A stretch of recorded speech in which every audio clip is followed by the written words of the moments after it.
Hello and welcome to Valerie Yoga. My name is Valerie.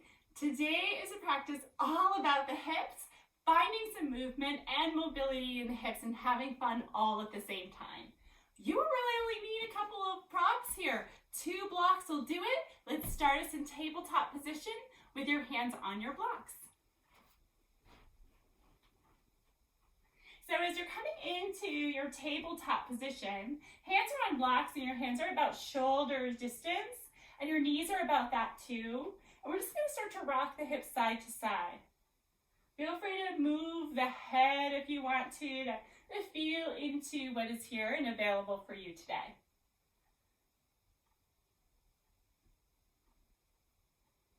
And pause in the center. Widen the block so you can step your right foot between the blocks, land the foot, and then keep your hands on your block so you can rock your hips forward and back.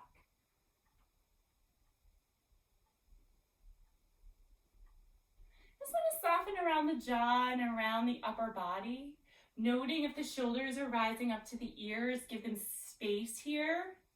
The more space in the upper body, the more we can relax and give time and attention to the lower body. The next time the hips are forward, slide them forward to your degree. Keep the upper body upright, nice and long into the spine with all those beautiful natural curves. Breathe deeply in and out of the nose. And then begin to slide the hips back and walk your hands back along with it. Walk that foot out in front of you and lift the toes. So the heel is down and the toes are up. The body is upright, right? And then we're going to just wag that foot side to side a bit. Don't be surprised if there's a lot of sensation here in the foot. Keep the leg extended, stay upright, or you could start to lower down, which might be that you lower the position of the blocks or don't use the blocks at all, right? Gaze is at the toe as you lower down. The elbows are soft as you lower down. No destination. Just feeling in. And then bending into that right knee, lift the chest up, slide the heel underneath the hip right there, and then lift on up and reach the arms up. Getting nice and long now and through the upper body, just getting a sense and a feeling about what is here with you and how it feels to be here. Okay, so let's open up that left psoas. Come back into center, bring one hand on the front of the belly, one on the back. You're gonna scoop the belly or hug the belly up and in, and then release that. Up and in, getting right here into the front of that hip crease. That's where that psoas, part of where he lives, right? Good. And then next time you scoop up and in, you're gonna stay right here and bring some weight into the foot, that right foot that is, and then release all of that. Try that again. Scoop up and in, a little more weight into that right foot,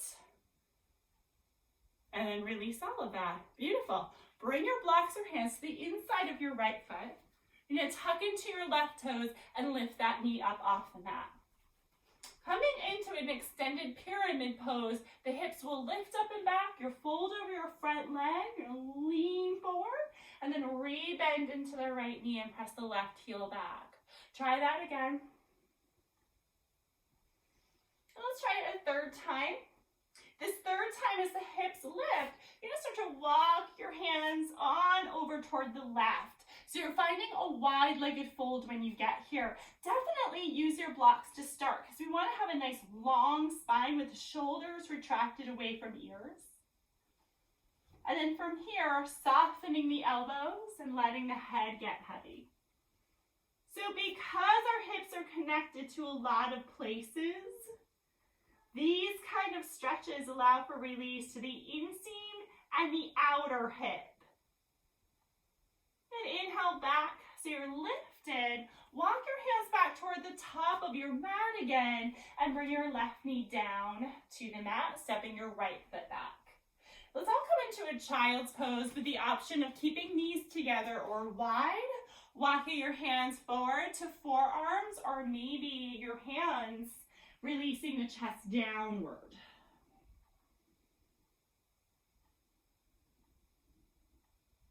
One more breath.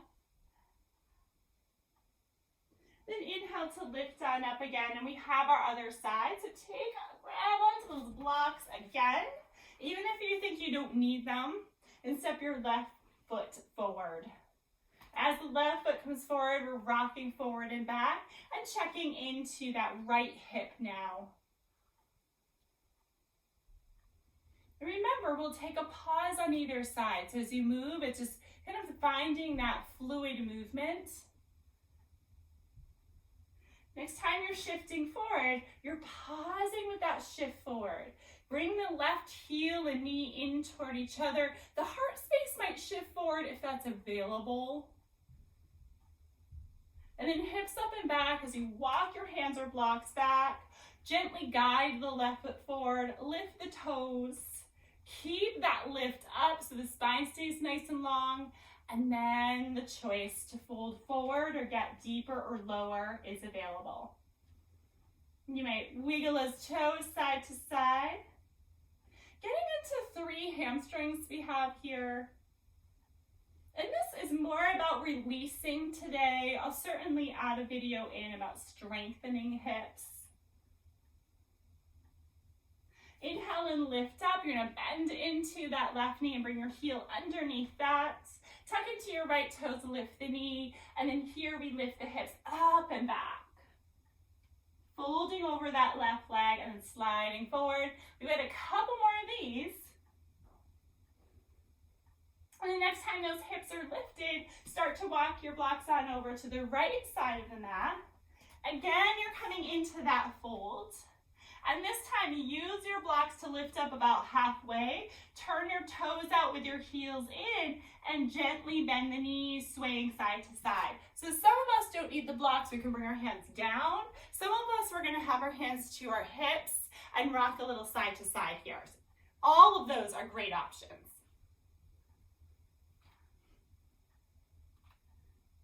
Right. And then find your way back through the center. Toes are forward. Come into that fold again. Lift up. Walk your hands toward the top of your space and come down on the knee, stepping your right foot back. Bring your hands down to your mat. Maybe your hands are on blocks here. Coming into some hip circles. We'll start to slide the hips in one direction, back to the other direction and forward, and then continue that movement of that circle. Reverse the direction.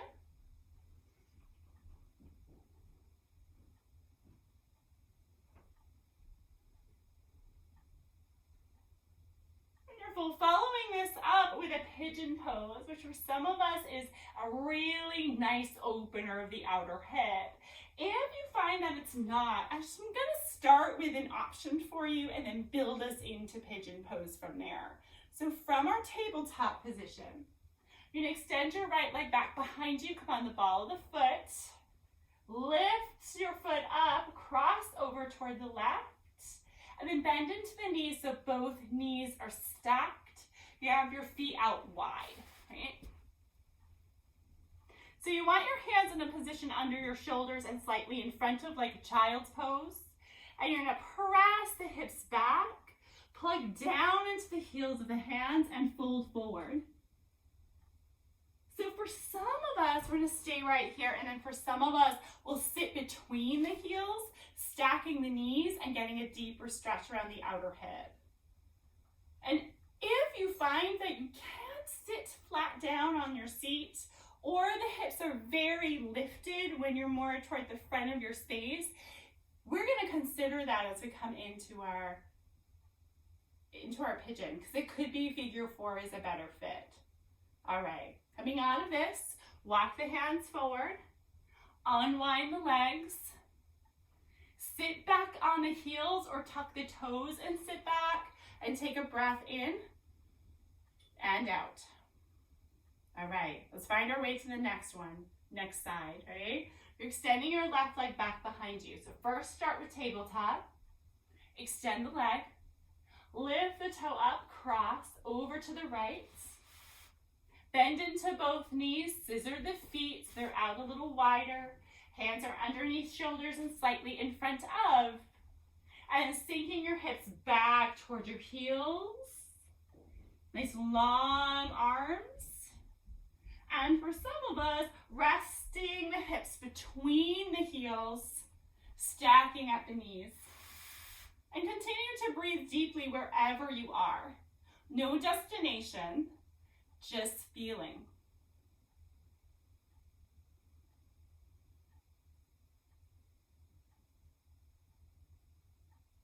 Beautiful. Gently start to walk your hands forward. Come forward onto the hands, unwind those legs. And then from here, just take a little bit of a C curve, looking over the right shoulder at the right hip. Other side. And so if in that movement you found some stickiness into the outer hip, I'm going to first show you a place you can land. If you felt that there was openness or the potential for openness, I'll secondly show you that pigeon pose. So you can certainly come into your figure four if there was a high degree of stickiness or the joints did not feel comfortable in that pose we just did. You'll be on the back, right ankle above the left knee, keeping the left foot down or hugging the leg in and gently guiding the leg closer toward the chest. If you're taking your pigeon pose today, you'll first start in your tabletop position. You might even come into your downward facing dog for a little more lift. You'll take the right knee to the right wrist crease, sweep the foot across as far as it will go for you, and walk your left leg back behind you. In this pose, you could have support under your right hip. Hips are very heavy here, and you'll walk your hands forward to your degree, maybe adding support like a bolster or a blanket or a couple of blocks.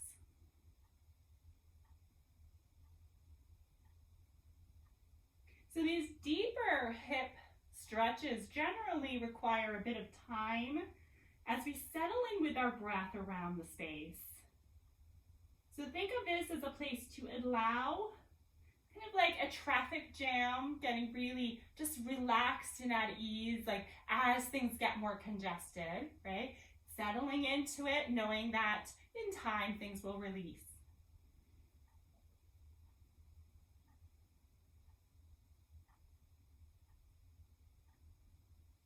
And we'll give this another breath.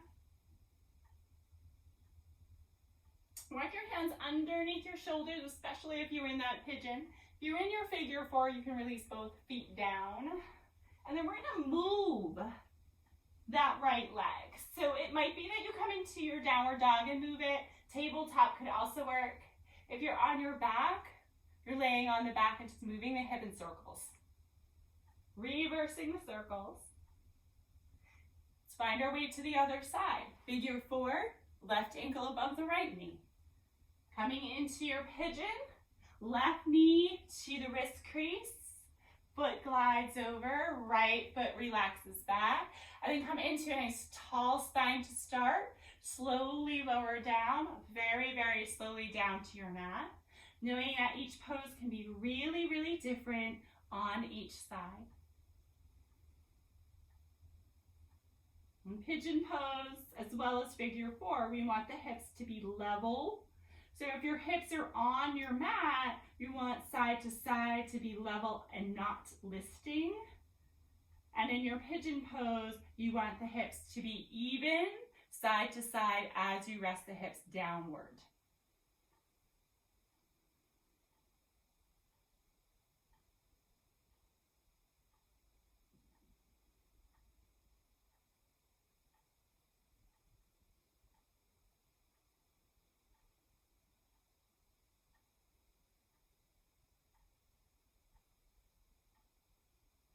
And let's give this another deep breath. Gently guide the hands underneath the shoulders for pigeon, feet down for that figure four, and then moving the hips around a number of ways to release any tension in the hip. And then let's all find our way to a seat. And as you find your seat, cross-legged, nice and long and tall into the spine. Rest your hands at your lap and your shoulders heavy. And just check to see the effects of that practice on your hips. Hopefully finding a bit of release around the low back, the hips themselves, and into the front of the hip flexors. There's a lot of ways we can release the hips, and I will certainly add in more video to give you some options on how to relax and release these spaces. Beautiful. So beautiful work today. I hope you enjoyed the practice, and I will see you next time. Thank you so much.